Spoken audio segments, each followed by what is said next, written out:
హీన పడిపోయినటువంటి హృదయాన్ని బలపరుచుకోవడానికి, ఆ బాధను పంచుకోవడానికి ఎవరున్నారు?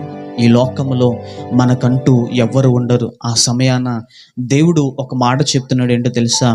నీవు నాకు మొరపెట్టుము, నేను నీకు ఉత్తరం ఇచ్చేదని అంటున్నాడు. అందుకే దావీదు ఒక మాట చెప్తున్నాడు, ఏమనగా, యెహోవా నా విన్నపము ఆలకించి ఉన్నాడు, యెహోవా నా ప్రార్థన వినుచున్నాడు అని చెప్పి దావీదు పలుకుతున్నటువంటి మాట. ఆయన నా ప్రార్థన అంగీకరించాడు అని కూడా దావీదు చెప్తున్నాడు. దేవుని సంగమా, దావీదు తన బాధను గురించి, తనకు కలిగిన విచారమును గురించి ఎవరికి చెప్పుకుంటున్నాడని అంటే, ప్రభువైన యేసుక్రీస్తు వారికి. మనుషులు మనల్ని బాధలు పెట్టొచ్చు, మనుషులు మనల్ని బాధల్లో పడవేయొచ్చు, కానీ దేవుడు చెప్తున్నాడు, నువ్వు నాకు మొరపెట్టుకుంటావా, నీ ప్రతి విన్నపము, నీ ప్రతి ప్రార్థన నేను విని